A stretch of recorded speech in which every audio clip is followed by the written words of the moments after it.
What hurts more, a heart attack or a broken heart? All of Brad Carson's friends thought he lived a charmed life. His business was profitable and his employees considered themselves lucky to work with him.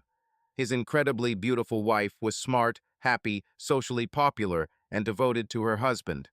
They were proud of their 3 children, 2 of whom had already graduated from university. Everyone was healthy and woke up every morning looking forward to a new day. Brad's main love was his wife, Molly.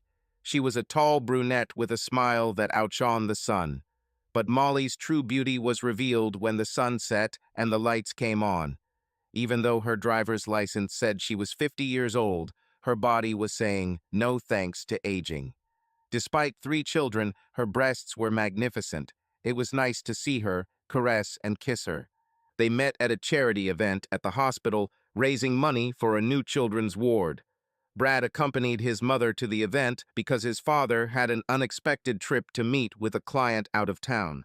His father, Carl, opened a small machine shop after returning from the army after the Korean War. Brad wanted to become an engineer like his father, so his education included a degree in mechanical engineering from the University of Florida near his home in Tampa. Brad wasn't going to go, but his mother really wanted to, and she didn't want to be the third wheel. They were seated at a table for 8, about halfway from the orchestra. Molly and her companion were sitting at the same table. She was a nurse at Mercy Hospital, and he was a medical equipment salesman. For several years, she dreamed of wearing an evening dress, drinking champagne, and attending this elite ball. All the doctors and wealthy businessmen were there. This was her place among beautiful people. By accepting the seller's offer, she was able to attend this exclusive event. The salesman thought he had won the lottery by having a stunning woman and a free bar on his date. Molly didn't want him to grope her while dancing, so his attention turned to the bar. When her companion had drunk his 4th, or perhaps 5th, glass of whiskey, Molly looked across the table and silently said, "Please dance with me." Brad's mother also noticed Molly's plight, poked him in the ribs, and winked as if to say, "Go ahead." Brad stood up immediately and extended his hand to Molly. "Brad, I'm so grateful to you for saving me. I knew I shouldn't have gone with him, but I dreamed of attending this event. It's every girl's dream to dance all night with a charming man at such an event. I hope you don't mind dancing with me."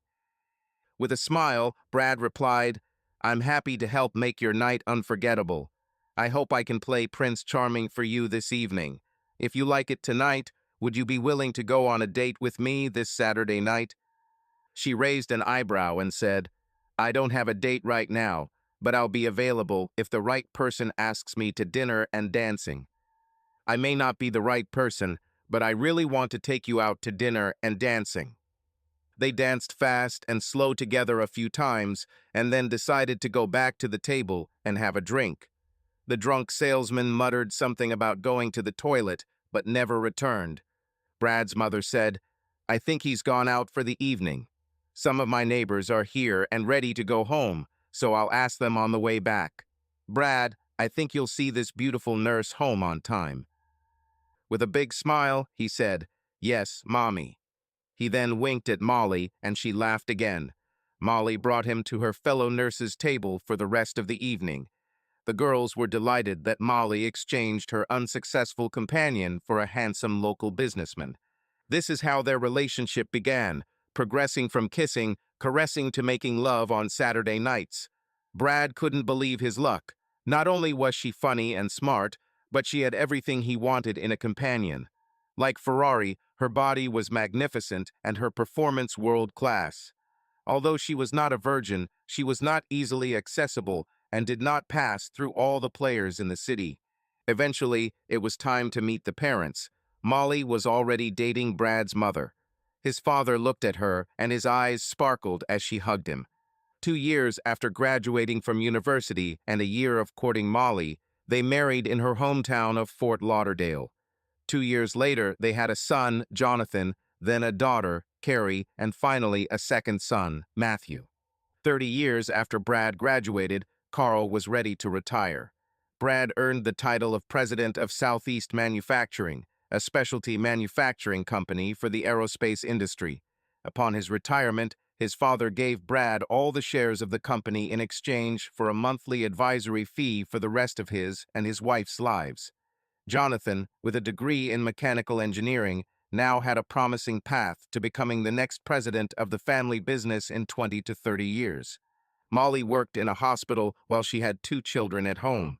When the youngest, Matthew, began to return from school on his own, she returned to her nursing career.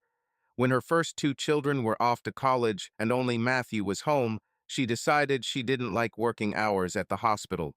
She retired but did not lose interest in medicine or the hospital. Because of Brad's status in the business community and generous donations to the hospital, Molly was asked to serve on several hospital committees. She loved being close to the hospital and her old friends who worked there. There it was, the American dream, a wife with whom he is happy to be every moment, three beautiful children, a dream house for his wife, financial success, and all family members in good health. That was until Brad and Molly went to play bridge with their neighbors, Ken and Brenda. Brenda and Molly worked the same shifts when they were new employees at the hospital and remained friends.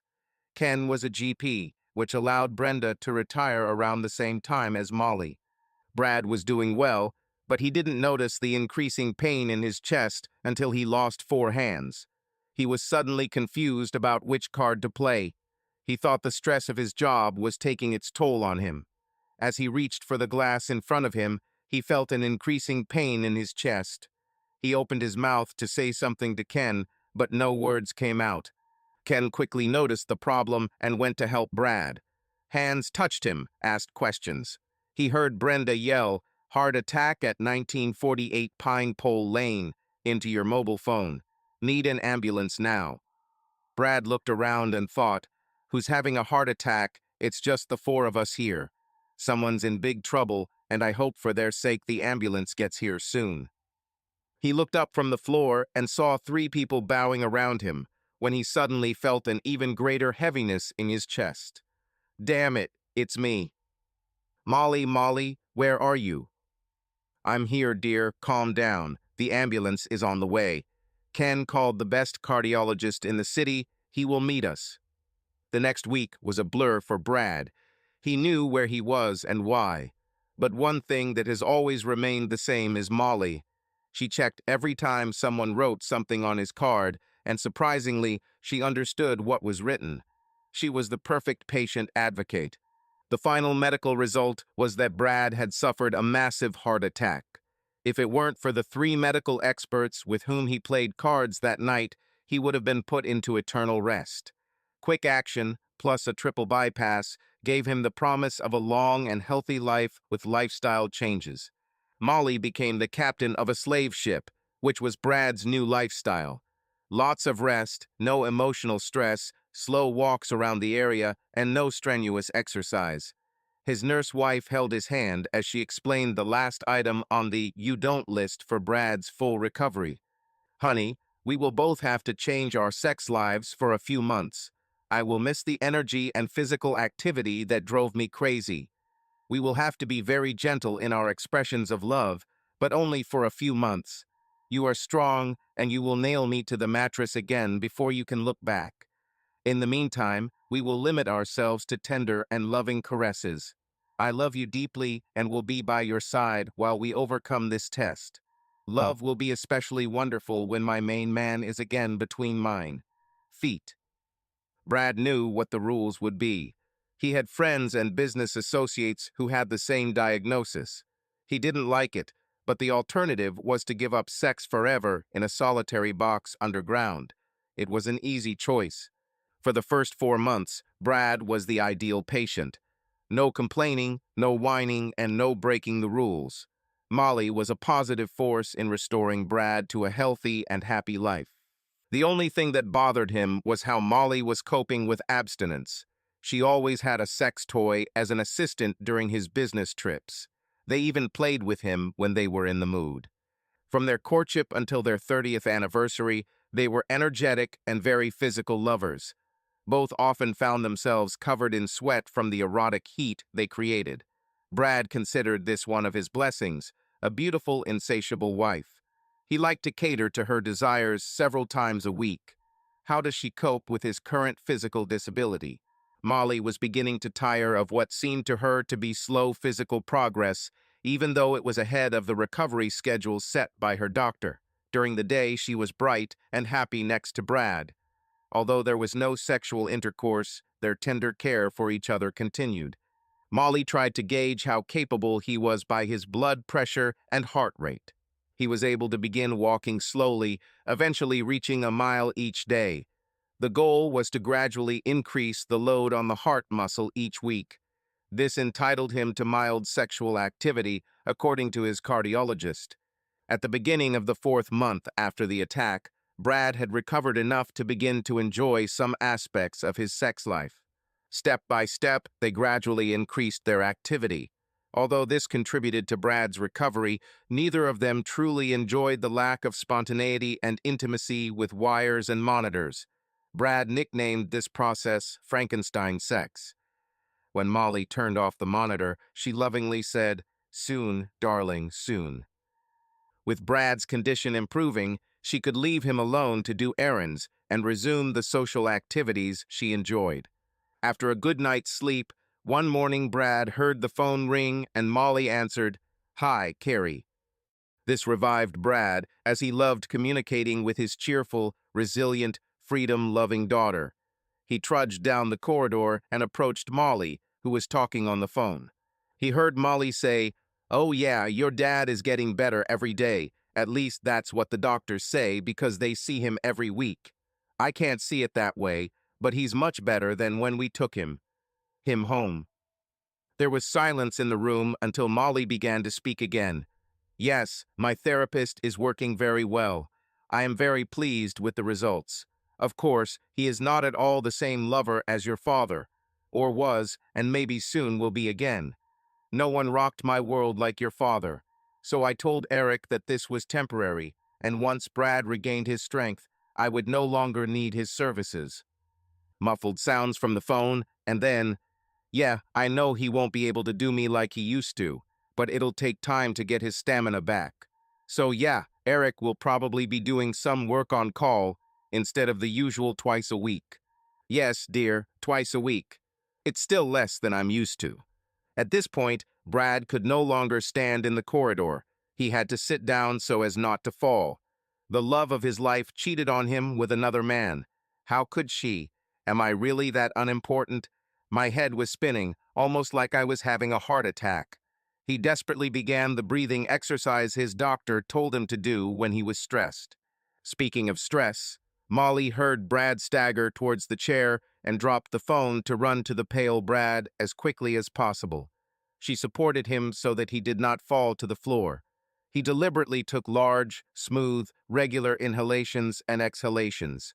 He took a deep breath and, as he exhaled, looked at Molly, saying, "Cheater. Inhale, exhale, cheater. Inhale, exhale, cheater." In a panic, she interrupted her phone conversation with Carrie and dialed 911 for an ambulance. Rescue doctors loaded him into the car and connected him to oxygen. Molly tried to climb into the back of the ambulance, but due to his violent reaction to this, the rescue doctors told her to go herself. The same thing happened in the hospital. Molly was not allowed to enter the room. Several hours passed before Brad's doctor came out to see Molly. Molly, who almost bit all her nails, blaming herself for causing another heart attack. "Molly," said the doctor, "he is stable now. The cause of the reaction was not a heart attack. It was emotional stress. In his weakened state, the strain was too great, and he shut down. Whatever it was, it had to do with you. He absolutely doesn't want to see you in his room today. We'll see how he is tomorrow. I fully expect him to be discharged tomorrow. Please go home and rest before you become my next patient." She looked like an unhappy puppy as she walked to her car. What caused this reaction? And then it dawned on her. He must have overheard her conversation with Carrie about replacing sex with Eric. She hoped that her meetings with the therapist would remain a secret. After all, their sex was just between the two of them. No one else was involved except Carrie, of course. It was no one's business what she did with her body, since she wasn't getting as much sex as she needed. No wonder he fainted. She realized that her husband trusted her completely. He never asked questions that might hint that he suspected her of lying or cheating. He was not ready to hear a conversation with Carrie about her lover, Eric. Before she went to Europe for a month, a few years ago, he teased her that she would miss his caresses. She just laughed it off, saying, "Start your cardio before I leave, because when I get back, I'll haunt you for days." Luckily, upon her return, she didn't have to lie to him about the Italian men she slept with that month. She didn't lie, but he never asked. The same thing happened during his illness. The next morning, his friend Dr. Ken came to see Brad. Ken talked to the emergency room doctor and felt he needed to be there for Brad. "Hey, Brad, you gave us a scare yesterday. I'm glad your heart wasn't the main cause, but the stress you were under could have led to another heart attack. Would you like me to prescribe you some sedatives so you won't be so anxious?" "No, Ken, it's not about the event that bothered me so much, but about a fact that suddenly came to light. Now that I understand what my still hidden problem is, I think I can deal with it. I am still thankful for your offer, and maybe I'll need some counseling later, okay?" "Of course, Brad. No problem. I'm heading back to the office. Do you want a ride home, or are you waiting for Molly?" "No, Molly isn't coming to take me home." This was said with more bitterness than Ken expected. His medical friend began to realize that Molly was the cause of Brad's stress attack. Ken deliberately avoided any topic that might cause Brad stress on the drive home. He helped Brad to the couch in the family room. He was surprised that Molly was not with her husband. Brad didn't mind that he had a few hours alone before confronting his wife.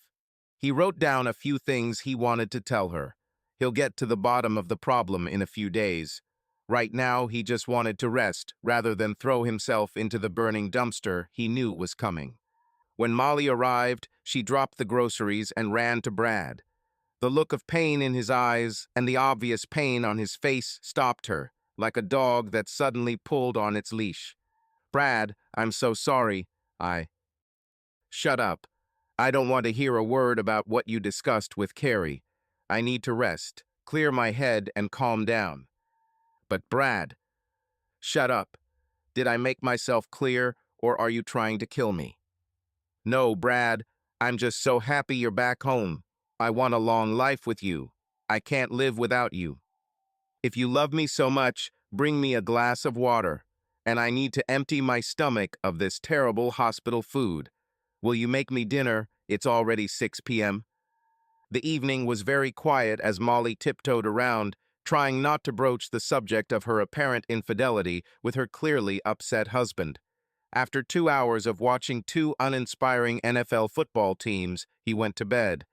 For the first time in his life, he went to bed without kissing Molly goodnight.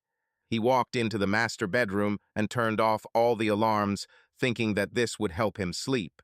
After a while, he felt his wife slide into bed, naked. She pressed her breasts against his back and hugged him. "Don't," he told her, to remove any connection to his skin. It was hard enough for him to sleep, let alone feel her silently crying. He thought, if she doesn't like the new state of things, she can go to the guest room. 2 days later, he said, "Let's talk after breakfast. Do you agree?" After cleaning up their heart-healthy breakfast, she sat on the edge of the kitchen table, awaiting the worst conversation of her life. Brad silently entered the room, sat down opposite her, and put a tablet and pen on the table. "Molly, I want you to tell me what's going on in your own words regarding what I heard from your phone conversation with Carrie. I only heard one side, and it seems like you've been cheating on me for a while. Now I want to know the whole story from beginning to end. Do you understand what I want to hear?" The quiet yes was so quiet that he barely heard it. "One more thing, Molly. We stand on the edge of an abyss. Our family can be restored or destroyed depending on what you tell me. To me, the truth is as important as loyalty. Don't try to lie or leave out important points, thinking that you are saving me or protecting me. If I discover that you are lying or hiding the facts about your behavior, I will immediately begin divorce proceedings. Do you understand?" "Yes. Now I'll give you a chance to tell you what happened without interrupting you. This is your only chance to lay it all out to determine what happens next. I need this tablet so I can write down my questions for you after you're done. Now it's your turn to speak. Brad, I'm so sorry that you heard part of my conversation with Carrie. Your reaction is understandable. What's worse is that this happened while you were recovering so well from a heart attack.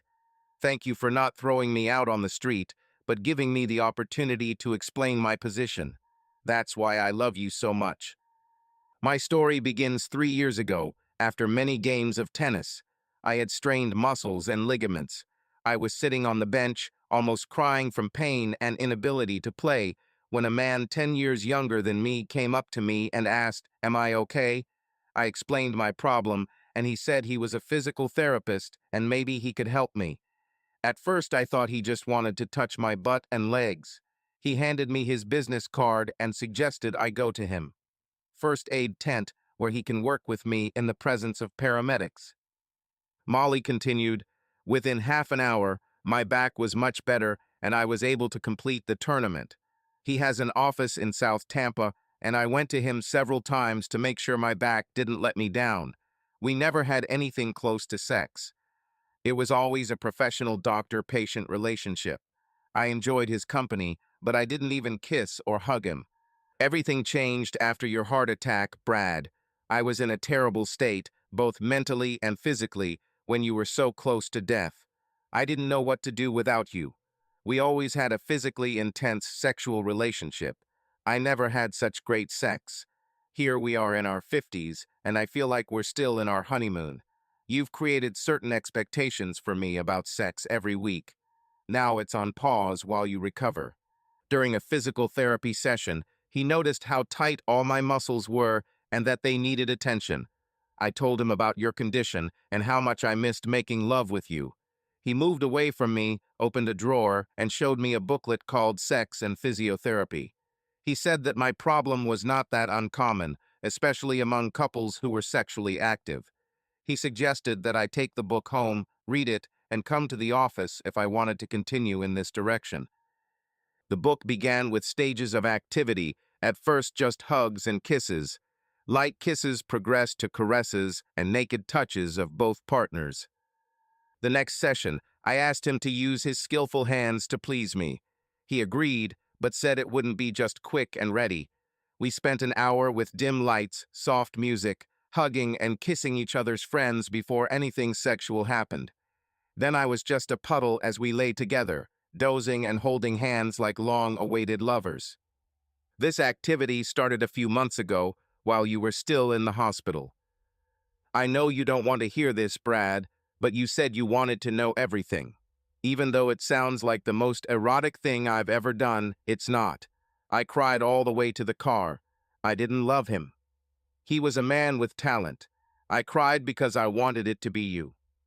Over the next few weeks, we moved on to real sex. He knew that I would only go to him until you recovered. He said that he would be happy to let me have you. It was just working with another patient. In fact, each time he gave me a form to sign confirming that I received treatment that day. He called it treatment. Brad, it was only temporary until you recovered. I didn't want to be one of those middle-aged wives who doesn't want sex with her husband anymore. I want to continue enjoying love with you, darling. I ask for your forgiveness and am ready to answer any questions you may have. Brad had already written down a few points, but now he had even more questions. First of all, Molly, who is this man?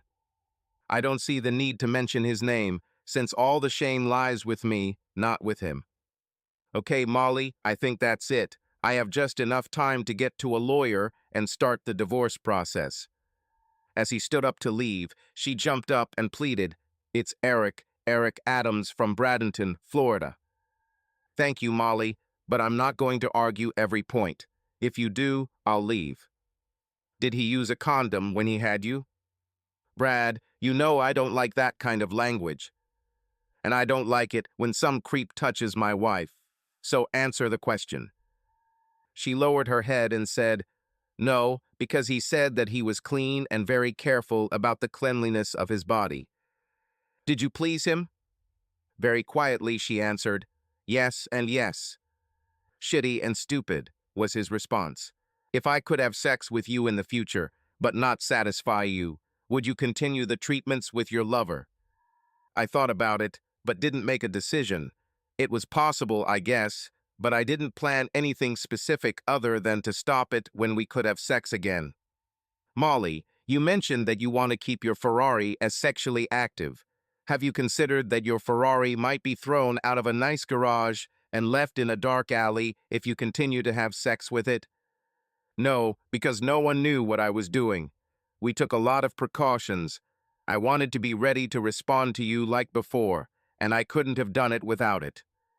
How many people know you're cheating on me? Just me and Eric.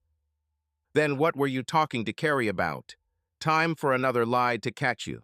Oh yes, Carrie and I discussed it before I started the more intimate treatment.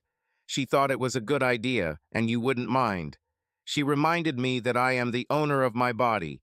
I should have the right to make all the decisions. Regarding what to do with this body, she supported my decision. She later called and said that her brothers also thought it would be good for both of us in the long run. So now the cheating support group has grown from you and Eric to our 3 kids. That's 5 people, and Jonathan and Carrie told their spouses. It's probably 7 now. Molly could only shrug at his comment. She asked, "Can I give an analogy to our situation that I read in a brochure? It's a story about an NFL player. He was the team's leading running back until he got injured, ending the season but missing 4 games. The second player comes in and plays okay, but when the first one is ready, he replaces the second one. The first one doesn't hate the second one for replacing him. It's part of life. I think there are some similarities." Interesting story. The difference is that the NFL contract with both players provides for replacements in the event of injury and to improve performance. The team can also release any player at any time for any reason. Our contract clearly states that there will be no replacements under any circumstances. That's all I have for today. You have no idea how tired I am. Maybe it's just complete disappointment with how my life is being destroyed. This is not the end. We need to talk more. I just don't have the strength to go deeper into this now to understand the future. With that, Molly rushed to him, crying and saying, "I'm so sorry this is happening to you. I promise to make it better. I love you so much." To emphasize her words, she put her arms around his neck and tried to kiss him. "Get your disgusting lips off my face. You need to take an STI test before you come within 6 feet of me again. The sooner the better." "Oh, Brad, I can't do that. I know all the nurses at the health center. I'd be humiliated if I came and asked for a test. How humiliating that would be." "You mean more humiliating than sleeping with some scoundrel and telling my children about my shortcomings?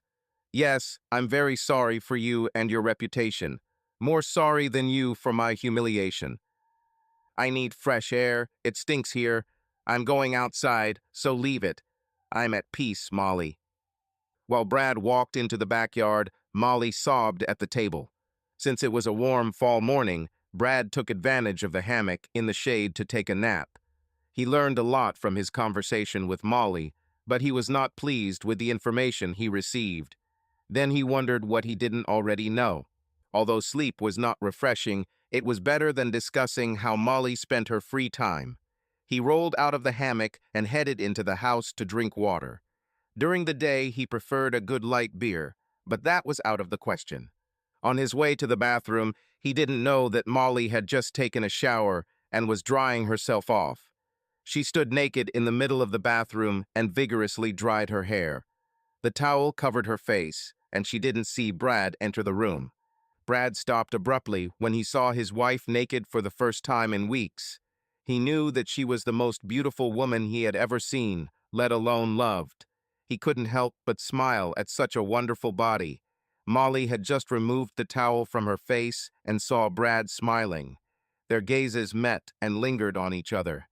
That was until Brad saw it. He exhaled, focusing his gaze. "Here they are. What the heck?" Molly's panic attack flared as he stared at the love marks, the marks left for her by Eric in a moment of passion. I'm going to rest in the bedroom for a while. Leave me alone." He didn't have time to relax for long before his phone informed him of an incoming call from his daughter. "Hi, Dad. I'm glad you didn't have to stay in the hospital that long. Was it just a little flash in your heart?" "No, dear, much worse. I found out that my wife is cheating on me. Something that surprised and angered me, so much so that I had a panic attack. I'm at a crossroads about what to do." "Oh, Dad, don't worry. Just forget about it and move on with your life. Mom loves you and sex with her therapist is pointless. While you were in the hospital, it was a complete mess. Heart attack. Haven't you noticed how much less nervous she's been taking care of you for the last 4 months? It was best for her and for you to give her the opportunity to experience this kind of sexual release. My friends and I discussed this and sincerely agreed that she did the right thing for herself and for you. The most important thing is that it cures you and you love each other even more than before." She doesn't complain. "We thought it was almost a polyamorous relationship, everything except the spouse's approval. Mom and Eric had an honest relationship. They knew what each wanted and what they wanted from the other. There was an endpoint when you returned to full strength with your mother. They had rules. No dates, no dinners, no socializing, no other people, and never, ever say, 'I love you, Eric,' was only there to fill the part of the relationship that was empty in my mother's life. She needed this part to continue to be a complete woman. You were never pushed out of the way. You just weren't ready to go. Once you're ready, Eric will leave as they planned, and all this without compromising your relationship. Carrie, I appreciate your friend's wise advice. Just deal with it. After 6 university semesters of studying psychology and still without a degree, you are truly something. What makes you and your friends think you are qualified enough to advise a 51-year-old man with a heart attack and a cheating wife on how to adjust to two of the most devastating events in a man's life? What you are telling me is nothing more than verbal vomit." After that, Brad no longer wanted to talk to his daughter. They might be able to talk again in a week or two. Then he hung up. Breaking his sleep, he called his son Jonathan to ask some questions about work, something he wasn't allowed to do when Molly was around. At the end of the discussion, he asked his eldest son, "Did you know that your mother started having sex with her physical therapist after my heart attack?" "No, this is the first time I've heard about this. I knew she saw a therapist regularly, but I knew nothing about their sex. When did it start, and how are you going to end it? Who the hell is this asshole? Didn't you know that, Dad?" "No, I just happened to come across this while your mother and Carrie were talking. Your mother said Carrie told you and Matthew about it, and you're okay with it." There is absolutely no truth to this. Jonathan almost screamed. I would remember this conversation and hand my sister her ass if she told me what was going on. I know she hangs out with some bitches who like to have sex. I don't know what her husband Tim thinks about this, but I think he and I need to talk. I'm sorry to hear that, Dad. This must be a terrible shock. Please let me know what you need, and I will move heaven and earth to help you, whatever it is. Thank you, son. I appreciate it. Have you spoken to Matthew recently? Does he know anything about this? Last night, we talked about you being in the hospital, but nothing like that came out of this travesty. We just thought it was a relapse. Nobody told us anything different. Please call your brother and let him know. I have too much energy left today to talk about this shitstorm.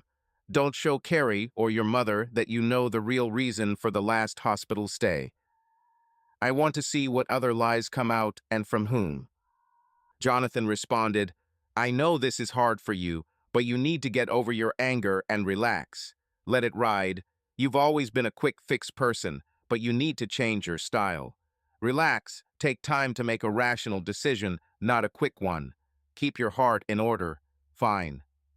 Both men were disappointed by what happened and promised to keep in touch. Now he couldn't calm down and sleep, so he went to the family room. There he found a note. "I'm going to take an STD test.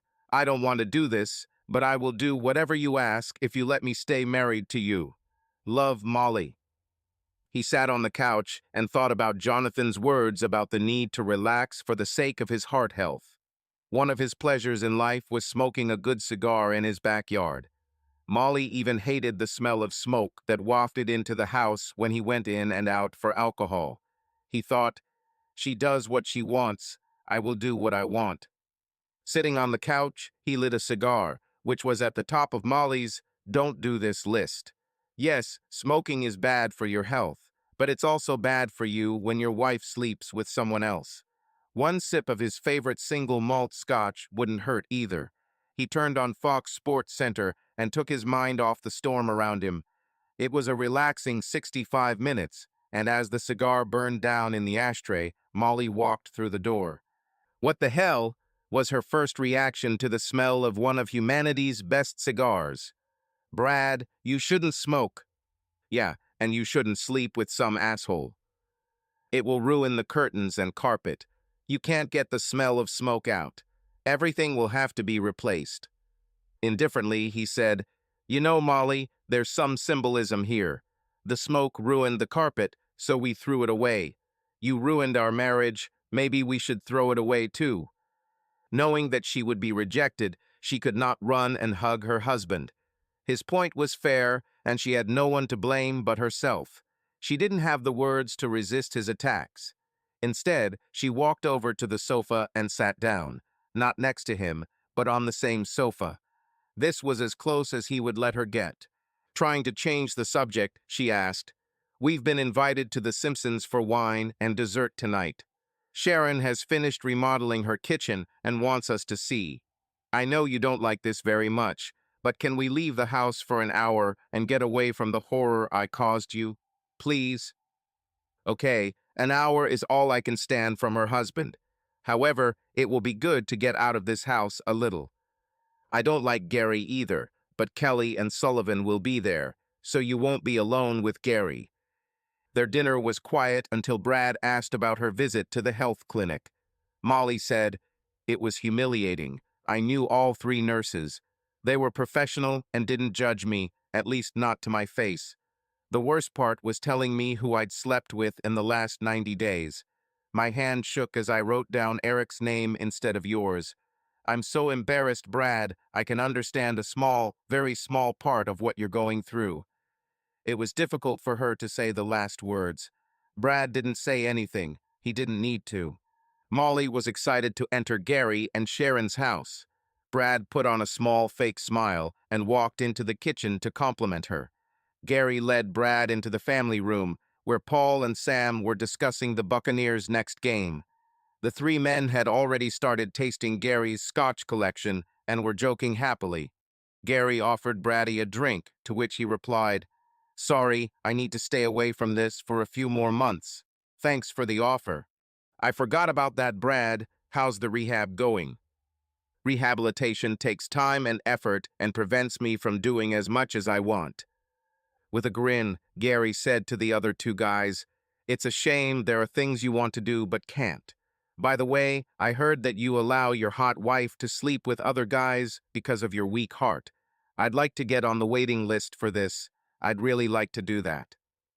After these words, Brad's face turned stony, and his eyes lit up with anger at this insensitive fool. How dare he talk to him like that? Gary noticed the change in mood and quickly smiled, saying, "Just kidding," pulling the chain. "I didn't mean to disrespect you or Molly." He extended his hand and said, "No hard feelings." Brad's face softened, but his heart and anger did not go away. He took a step towards Gary, extending his right hand. Gary grinned, but didn't notice Brad's powerful left hand aimed right between his legs. His fist hit the target. As Gary screamed in excruciating pain, Brad took the opportunity to elbow him in the jaw. Brad wanted Gary to feel pain every time he thought about Brad Carson or his wife. Gary spun a full 360 degrees and fell onto the coffee table, throwing glass, drinks, and snacks everywhere. The three women rushed into the room as Sharon exclaimed, "What happened?" Brad looked straight at Molly and said mockingly, "Gary heard that you sleep with other men because I can't satisfy you. He asked to sign up for this. I gave him my answer." Molly's face turned pale. "Oh no!" That was all she could say, repeating it over and over again. She turned to Sharon and screamed, "You shouldn't have told anyone. No one. You shouldn't have told anyone." Molly turned to Brad, but he had already left. She didn't even hear the door slam because of Gary's groan. With Brad's tail lights shining, Molly rushed outside to talk to him. "Oh shit, he's gone," was her first thought. Then she trembled, thinking about the other, greater meaning of the words, "he left." "Do you mean forever?" Breathing lessons to reduce stress helped when he reached his driveway. In these situations, his therapist would tell him, "Go to your happy place." He remembered this in the morning and thought that he might need it. He was heading towards the fortress. It was his happy place. Entering the house, he collected several changes of clothes, a laptop, and a basket of medicine, and got back into the car. The fortress is located in a new light industrial area on the east side of Interstate 75, away from potential hurricane storms.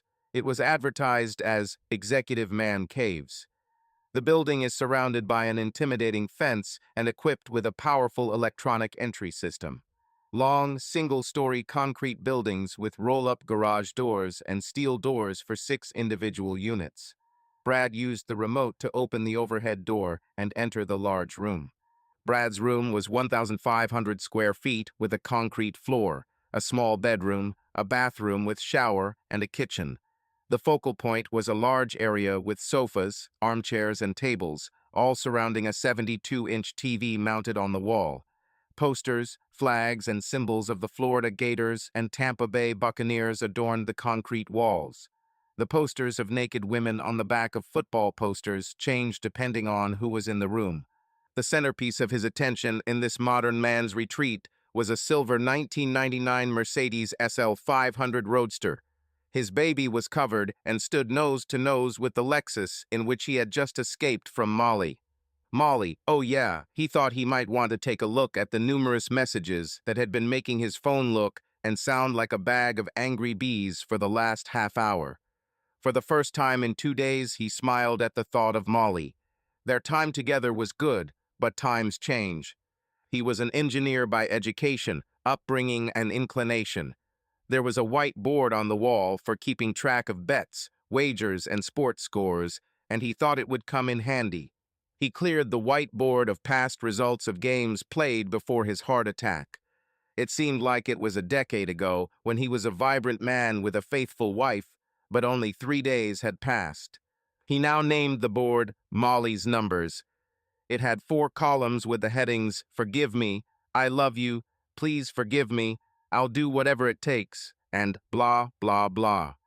The last column was, "How many know?" He chuckled as he saw many of the phrases from the cheater's book of excuses appear in phone calls and texts from Molly. He thought, the more people cheat, the more it all sounds the same. He didn't remember how many of these phrases had been used since he found out about her cheating. So he started counting from this evening. "Forgive me" was 9. "I love you" was 15. "Please forgive me" was 8. "Whatever it takes" was 12. "Blah, blah, blah" was 1. Column "How many know" was an increasing number starting from 2, Eric and Molly. Then 3 children and their spouses made the number 7. 3 of Carrie's friends and nurses from the hospital increased the number to 13. Finally, 3 couples from that evening brought the total to 19, which he knew. How much more? He was glad that Molly was so discreet in her affair with the best lover in the world. Yes, right. Pandora, play Frank Sinatra. This was the music he wanted to hear as he put away his clothes and took his evening medications. A strong man who does things his way, living life to the fullest despite several painful relationships. He came to the top, and this is how he will now build his life. The next morning he woke up rested and calm. But calm was not the word to describe his phone. The good thing is that the whiteboard makes it easy to erase and replace new numbers. While he was enjoying his morning coffee, there was a knock on the door. He thought, how the hell did she get through the gate? When he looked through the peephole, all he saw was a police hat. He opened the door and saw a young policeman and a female police lieutenant. "Are you Brad Carson?" "Yes, ma'am, it's me." "Can we come in, Mr. Carson?" Brad opened the door all the way and invited the officers to enter. It was hard not to notice any of the female officers' physical traits other than the fact that she was blonde, tall, and had an attractive face without makeup. The officers entered and quickly searched the man cave. "I'm Lieutenant Pauls, and this is Officer Sullivan. Last night, your wife called the police station and wanted to issue a silver alert for you. She thought you had another heart attack while driving and couldn't get home. We do not issue such missing children or elderly alerts without investigation. After questioning her, we decided that you might be here. How are you feeling, Mr. Carson? Do you need medical assistance?" Brad chuckled and said, "I'm suffering from a broken heart, not a heart attack. My wife cheated on me while I was recovering from a heart attack 4 months ago. I needed to get out of the house and reduce stress. Thanks for checking on me." Lieutenant Pauls responded, "No problem, just doing our job." Turning to leave, she remarked, "Oh my God, is this a roadster? I just love this car. What year is she?" 1999 with only 92,000 miles. "She's beautiful. The car is not even half worn out. Can I sit in it?" Brad noticed her graceful athleticism as she slid into the car. Her eyes sparkled and her smile showed how happy she was as she held the steering wheel. Patting the dashboard, she sighed and stepped out of the Mercedes. "Thank you for the pleasure of touching your car. It was fun," she said as she stood right in front of him, handed him her business card and said, "Call me if you need anything, and I'm glad you're okay." From her actions, Brad realized that he would soon need this card. He texted Molly, "You didn't tell me what you did for 4 months. Why should I tell you what I'm doing one night?" He scheduled a meeting with his lawyer for mid-morning so he could make corrective arrangements with the bank and investment companies after that. Brad was calm and reasonable as he told his sad story to his lawyer, Joe Smith. Joe and Brad were friends and golf partners for many years. After laying out his wounds, Brad asked, "Will divorce be as bad for my finances as it is for my heart?" "It's good that you have had excellent legal advice for the last 15 years, he said with a grin. "Unbeknownst to us then, what we did before will protect you now, my friend. Remember, after that bad car accident, we put all your assets except your house into a trust. We were afraid that if something happened to you, the sole shareholder, the company would suffer at the hands of the tax authorities. I even had Molly sign an affidavit transferring any interests in your company into a trust. Now the same goes for divorce. Of course, we will need to make some changes to the trust. You will remain the trustee, but we will change the beneficiary name from Molly to you. We will no longer mention her in the trust. Son Jonathan will be your co-trustee with authority only after your death. Then we will change your will to reflect how you want the trust assets to be divided. As you said, it will be 1/3 to Jonathan, 1/3 to Matthew, and 1/3 to a trust for Carrie's children until their 25th birthday. Education costs will be covered from the age of 18. What do you want to do with Molly? Your house is not part of the trust, and I don't know what you want to do about it. Of course, you'll probably have to pay spousal support to Molly for a while. What are your thoughts?" Brad replied, "The house is fine. I funded her ERA every year for her retirement. How much do you think I'll have to pay for spousal support?" "I don't know. We'll have to see what Molly and the judge think. Now we need to do strategic planning. I assume you'll start closing and transferring accounts today.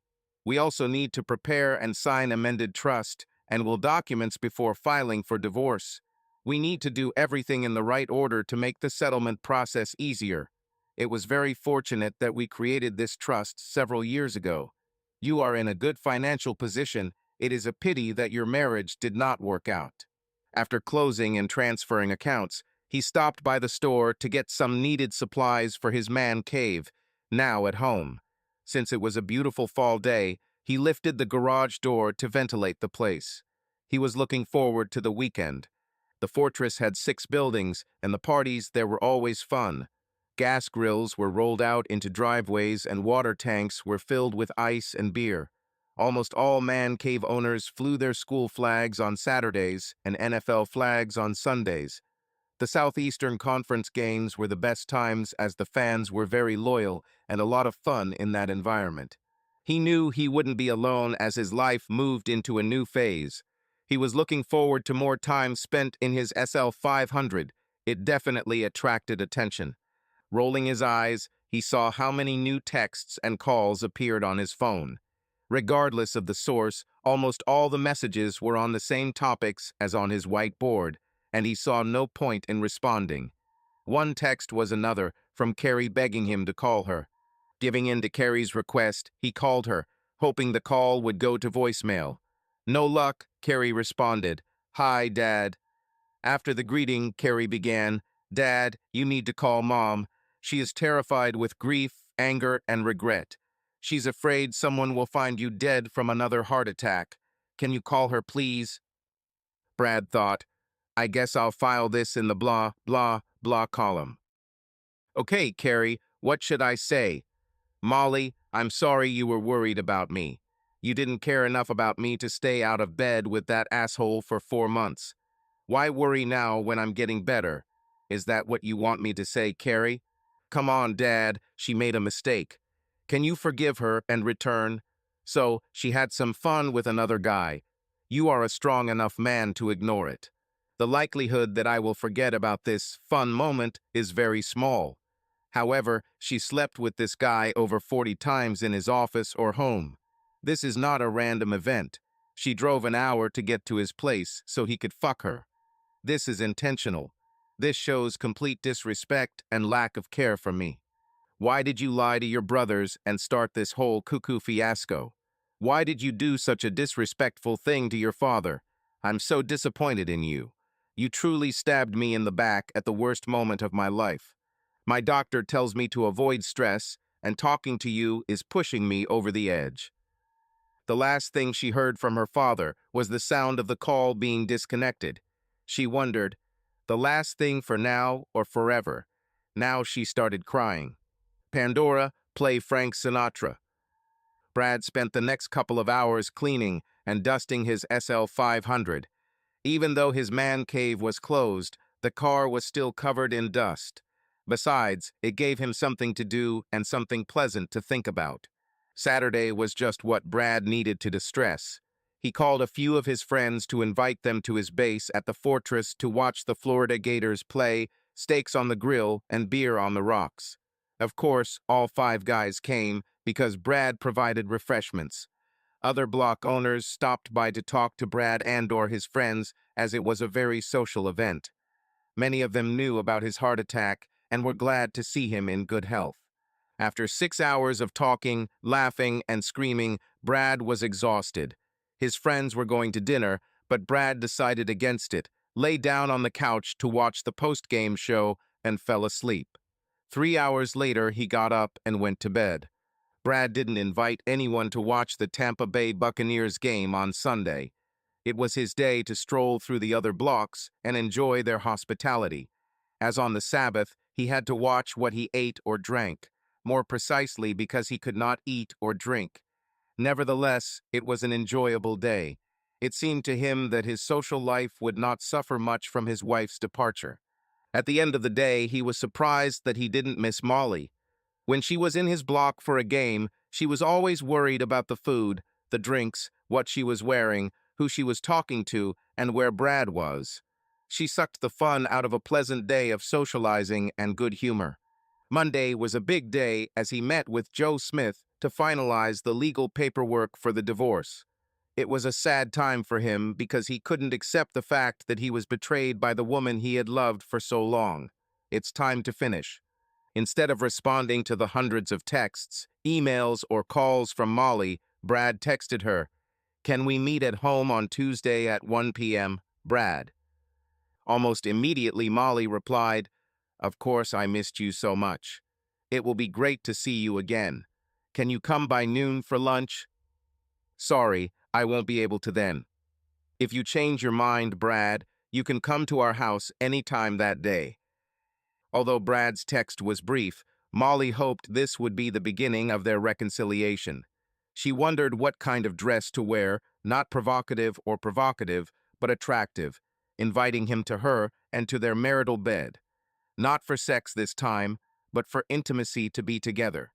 Getting Brad back into their home will require a lot of negotiation and compromise. She believed that both should compromise and respect each other's feelings. She knew that despite his behavior in recent weeks, Brad still loved her and wanted her to remain his wife.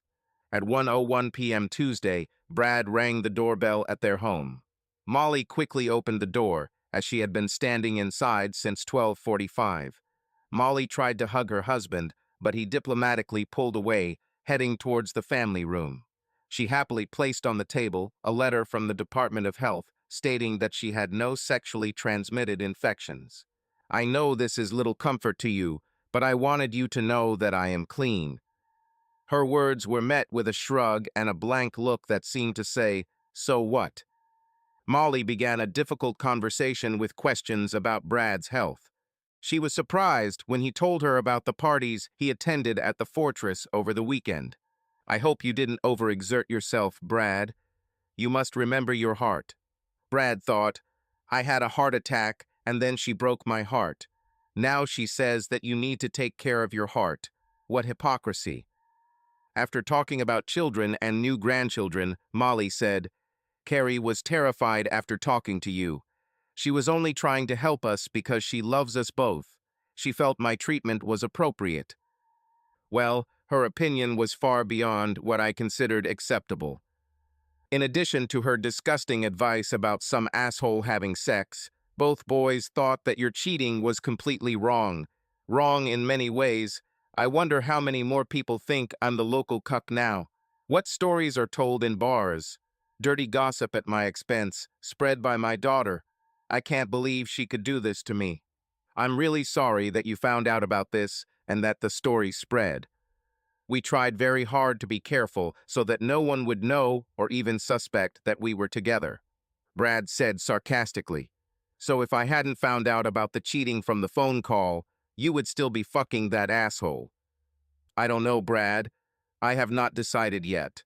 My heart has always been with you, Brad, but my body needed sex, and I really needed it. I was going crazy, and this was what my body needed. You weren't around, so I satisfied myself.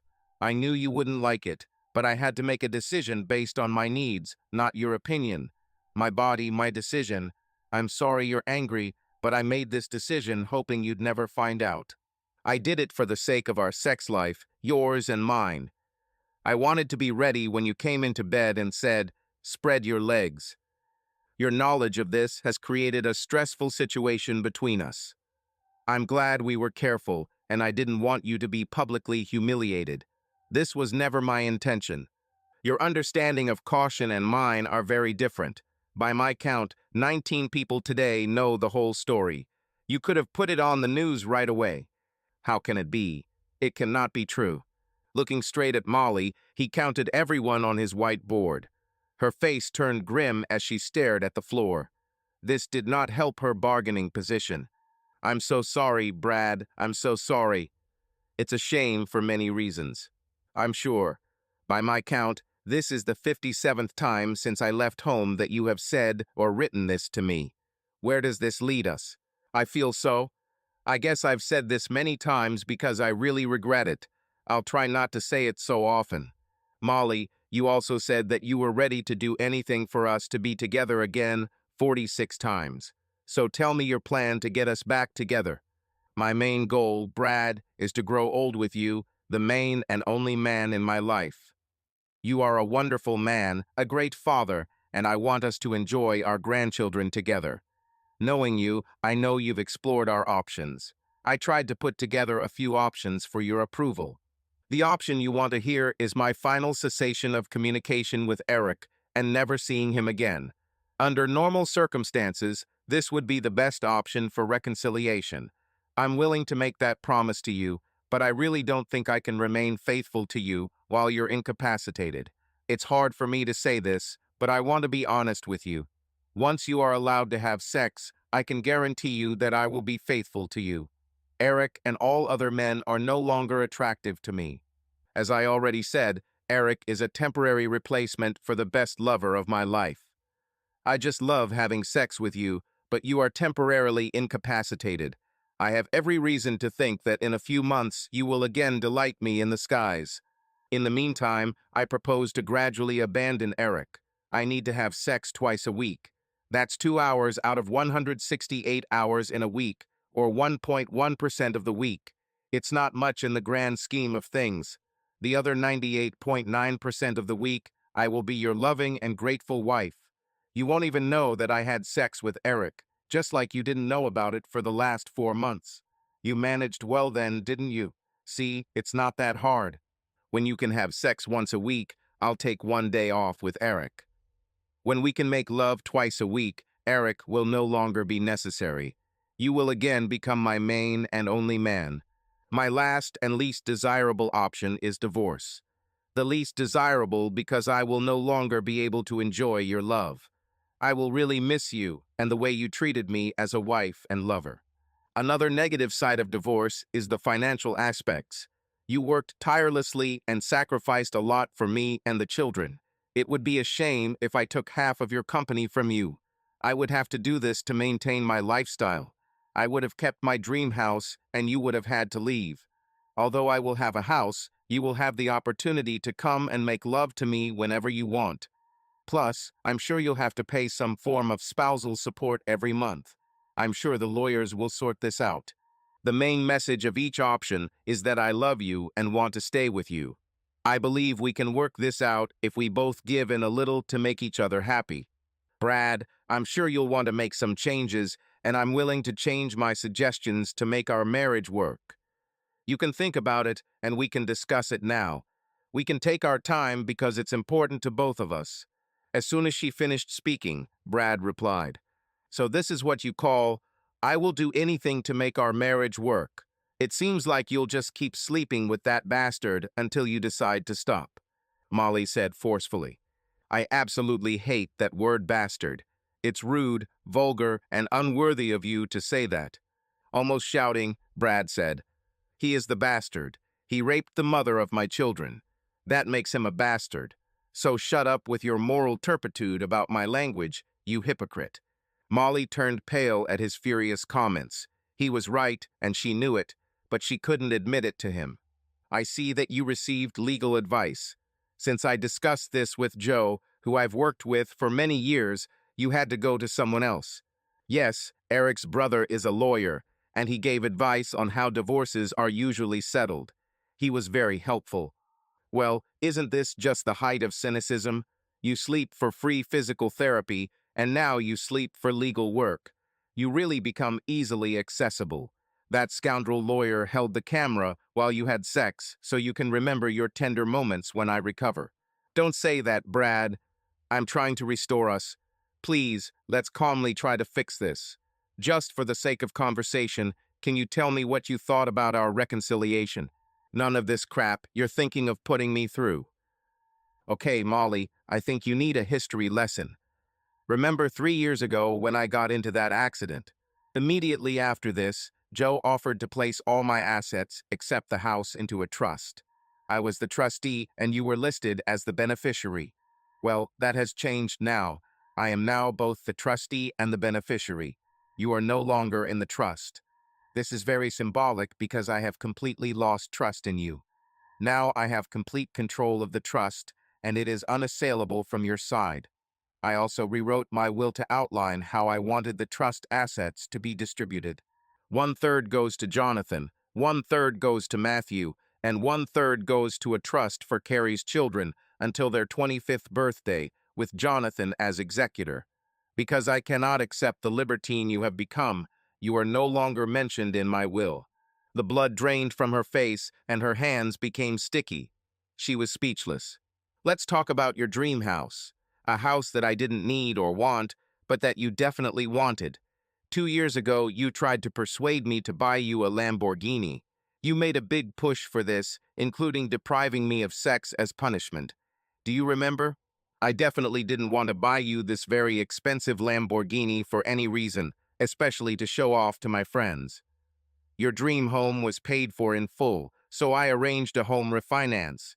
You and I, signed a $900,000 mortgage on a $1,200,000 house. You took your $450,000, bought a Lamborghini, some paintings for the house, and spent a month in Tuscany with your girlfriends. Which leads to a new question. Looks like you couldn't wait 2 weeks after my heart attack to start sleeping with someone else. So new question. How many Italians did you fuck when you were in Tuscany? This question hit Molly right in the face. She couldn't even utter a word in response. She simply lowered her head. We had to trade the Lamborghini because you had no idea how to drive this high-energy car. Collisions with a Lamborghini are much more expensive than the Lexus I drive. After constant expensive car repairs, higher insurance rates, and speeding tickets, I convinced you to trade it in for a Mercedes, losing over $100,000 in the process. You still have paintings in the house. That is yours. I do not need them. You still haven't told me how much a month's stay in a villa in Tuscany costs. Either way, your share of the house refinance is now in your yard and on your walls, but you still owe $450,000. I took my $450,000 to buy my block in the fortress and invested the rest, which today has almost doubled in value. This is also not available to your lawyer. You can keep the house and stay in it as long as you make the payments. Good luck with that. Now, if you want to own the whole house and not just half, I will give you my half if you sign these documents within a week. Of course, you'll then need to pay off my $450,000 mortgage. There will be no spousal support or alimony for you. I am disabled, unable to work, and have no clear medical advice on when I can return to work. My disability insurance is the only income I have. So, my dear, I am poorer now in terms of income than when we got married. No matter how wonderful the sex you got from that asshole was, I'm sure you'll remember this crap longer. I'm leaving your house now, Molly. Divorce papers will follow shortly. Study them carefully, hire a real lawyer, pay in cash, and pay in sex. Brad left the envelope with the divorce papers, walked quickly to the door, then turned and said, I had a heart attack that almost killed me. The pain and injury were terrible, but I am getting better every day. It's nothing compared to how you broke my heart. Something I'll never recover from, but I'll try damn hard. As he walked to the car, he thought, what a difference 1 week can make. It seems like years ago, but it only took 8 days to completely turn my family around. Legal mediation was Molly's last hope for reconciliation. Brad used these sessions to release the hatred in his heart and calm his soul. He didn't want another heart attack. He had a lot to do in the best part of his life. It was very difficult for him to want to see Molly again. Brad and Carrie never fully repaired their relationship. Brad left his will unchanged and did not change the beneficiaries. Molly's lawyer tried unsuccessfully to break through the trust, but he was not knowledgeable enough about complex asset protection techniques. She approached another well-known firm, and they told her that Brad's offer was probably the best she could expect. The fact that he took all these legal steps years before the divorce was proof of his good faith at the time. Molly accepted Brad's offer for half of the house's value and debt, and then quickly sold the house. She had a small apartment in a safe area. Brad hired a team of movers to remove his belongings from the house, most of which went into storage or the fortress. He considered waiting until the divorce was finalized before looking for an apartment or a smaller home. He began coming to the office for an hour or two a day, but refused wages. The investments he made in his name brought him cash, but it was not considered income. When Laura Miller, his HR director, came into his office, Brad found an interesting folder. It contained a monthly report from the health insurance company and a brochure entitled Sex and the Physical Therapist. This report revealed that Eric Adams submitted a medical bill request for Brad's company, demanding $100 per day to treat Molly every weekday for 5 months. That's the $2,000 a month his company paid Eric to have his wife. Brad has learned to control his behavior over the past few months. Instead of screaming, an ominous laugh came out of him. At best, Molly was only there 8 days a month. It was time to roast Eric. Laura had to collect and review all of his and Molly's medical bills for the past 5 months. Eric must have assumed that Brad's medical bills for the heart attack would overwhelm all health insurance reports, so his $100 for sex would go unnoticed. Laura was stunned by the obvious health insurance fraud that Eric had committed against their company. Brad instructed her to contact a representative of the insurance company and consider this issue. The representative was very upset to read their documentation. She said that they were mischievous, that the men on the commission mocked her, while the women looked at her with disgust. Brad talked Joe into having the DA bring fraud charges against Eric. As a favor to Joe, the DA filed charges but never prosecuted them because $10,000 was an insignificant amount in the criminal world. However, anyone who checks Eric Adams will see charges of fraud hanging over him. Brad hired a company to review applications in other states in case Eric wanted to practice physical therapy there. Within days of the filing, Joe Smith notified the new state of Eric's fraudulent and disgraceful activities. Because Brad was classified as low-income disabled, Molly had to return to work. She did not maintain her continuing education hours, so her nursing license was suspended. Her new career involved working as a nursing assistant at a local nursing home. It was a far cry from the country club life she led. Her work schedule and reduced income kept her from joining her former best friends by the country club pool for afternoon cocktails. Her divorced friends were so shocked by her divorce that they started inviting her poor, lonely ex-husband over for dinner and drinks. Their sons had almost no contact with her. Carrie and Molly blamed each other for alienating Brad and the boys. Both women were outraged by the small share of assets they received from Brad after the divorce. Brad laughed at Carrie's threats to limit access to her grandchildren. After a humiliating interrogation by a medical board about sex with Eric, she broke off all contact with him. Neither Brad nor the kids know if she's dating someone, but that's hard to do when working the night shift. Brad asked Joe if he could convince the district attorney to bring charges against Molly for sex trafficking. After all, she received $100 for treatment in exchange for sex. Brad didn't care. At least the police came to her apartment to investigate the humiliating accusations. After the divorce was finalized, Brad also became the target of a police investigation. After a Sunday ride in her SL 500 with Lieutenant Pauls, now known as Shelley, investigations began. It wasn't unusual for Brad to be pinned against the wall in his man cave while Shelley conducted a full search for dangerous items. There were no body cavity searches, but strip searches were common. Brad was enjoying life again. Numerous friends and acquaintances constantly introduced him to their sisters, neighbors, girlfriends, and colleagues. For over 30 years, he thought Molly was the only woman for him. He learned that this was not the case. He enjoyed the challenge of finding a new one woman for himself. Subscribe to our channel so that your love doesn't cheat on you, and go ahead and listen to the next story, because this story is nothing compared to the next one. If you're under 18, don't even click to the next one.